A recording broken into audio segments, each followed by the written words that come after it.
O livro que eu vou falar essa semana é uma leitura bem diferenciada, assim. É um livro que até então eu nunca tinha ouvido falar nele, mas que eu gostei bastante do estilo de escrita do autor também. E eu espero que vocês gostem também. Confere aí! Então, o livro que eu vou indicar essa semana é um livro chamado Ragtime. Eu conheci esse livro graças à TAG, que é um clube de assinaturas de livros que eu participo. O autor desse livro, então, é um autor americano chamado E.L. Doctorow. E ele, então, como todos os livros da TAG, veio com um brinde, que é esse piano. E isso porque ragtime é um ritmo musical que se popularizou muito nos Estados Unidos no início do século XX. E o livro, ele não é nem muito grande, nem muito pequeno, ele tem 332 páginas. Então, vou falar um pouco da ambientação, do contexto que se passa a história desse livro. O livro, então, ele se passa nos Estados Unidos, em diversas cidades.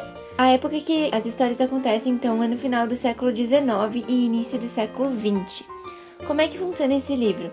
Ele é uma mistura de duas coisas. O contexto e acontecimentos históricos, tem coisas bem históricas e personagens e acontecimentos, e ele mistura com isso personagens e histórias fictícias também.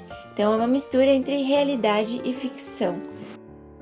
Então essa parte histórica eu vou falar um pouco. Os acontecimentos, então, são os Estados Unidos nesse período pré-Primeira Guerra Mundial, os movimentos sociais que começam a surgir nessa época, como o feminismo, a luta contra o racismo e os próprios movimentos trabalhistas por direitos, e também o nascimento do cinema, que também se passa mais ou menos por volta dessa época. Os personagens históricos, então, que aparecem nessa história são o Houdini, que é um mágico que ficou bastante famoso por conseguir escapar de situações muito perigosas que colocavam a vida em risco.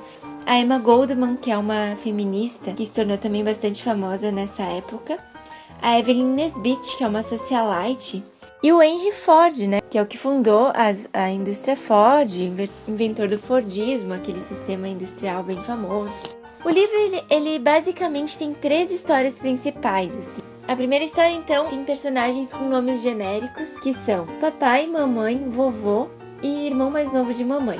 Por que esses nomes? Porque a ideia é justamente representar o arquétipo do que era a família tradicional americana nesse início do século XX. Então, essa é uma família bem tradicional e até para criar essa identidade de uma coisa um pouco mais geral de como acontecia, foi usado esses nomes. Então, a gente não conhece os nomes deles, só essas nomenclaturas. O papai, por exemplo, ele trabalha vendendo fogos de artifício e instrumentos, objetos nacionalistas, enfim, como bandeiras, etc. Então é uma família mais tradicional da época. Depois a gente é apresentado para a história da Sarah, que é uma moça bem pobre que acaba engravidando acidentalmente de um cantor de ragtime chamado Coalhouse Walker Jr. Então eles têm um filho negro e a Sarah, ela não quer ficar com esse filho porque ela não tem condições de cuidar dele, ela é muito jovem, ela acaba querendo abandonar ele no quintal da casa daquela família anterior. Esse núcleo da história é para representar essa parte da sociedade mais pobre americana dessa época. E o Walker Jr., ele vive uma situação bem própria do racismo em uma determinada parte do livro. A outra história, então, que a gente é apresentado é de uma família de imigrantes judeus. Então, a gente conhece o Taté e a Mamé, que significa pai e mãe em judaico. A Mamé, na verdade, ela aparece bem pouco na história, porque ela acaba sendo abandonada pelo Taté, porque ela se entrega a um cliente para tentar ajudar no sustento da família, e ele acaba indo embora, então, com a filha. Eles têm uma filha, uma menina pequena, e essa parte, eles vivem numa situação de bastante pobreza, assim. E eles estão sempre lutando pela sobrevivência, uma sobrevivência bem complicada. O que mais que eu posso dizer sobre esse livro? É uma leitura muito agradável, é realmente bem interessante, assim, o jeito que ele distribui as histórias e como parece no início que elas não têm relação uma com a outra e aos poucos elas vão se juntando, mas de uma forma muito sutil, assim. E é muito interessante quando tu percebe que as histórias elas estão se cruzando, sabe? A linguagem ela é bem boa assim de ler, não é nem muito complexa, nem muito simples, assim, é na medida certa. É um livro que te envolve mesmo as histórias. Eu queria destacar uma parte do Walker Jr., que é o episódio que ele sofre de racismo, que tem uma questão lá com o carro dele, que uns caras acabam apreendendo o carro dele, enfim. E isso, aquela coisa pequena vai tomando uma proporção muito grande, sabe?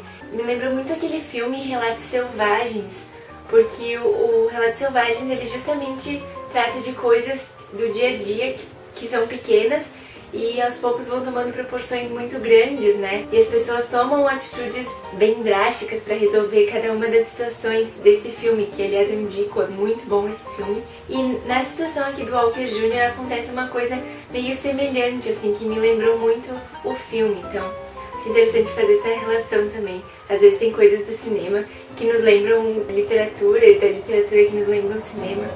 É bem legal fazer essa relação também.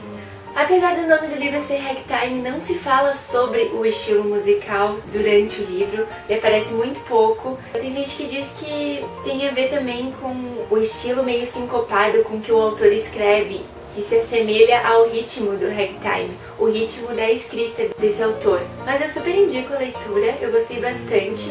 Eu não demorei muito pra ler porque a história me envolveu de verdade, é toda a narrativa dele. Se você já leu esse livro, comenta ali embaixo, fala o que você achou. Gostou do vídeo? Dá um like, se inscreve no canal, assiste os outros vídeos. Temos aqui sobre muitos assuntos bem variados. E é isso aí, pessoal. Até semana que vem.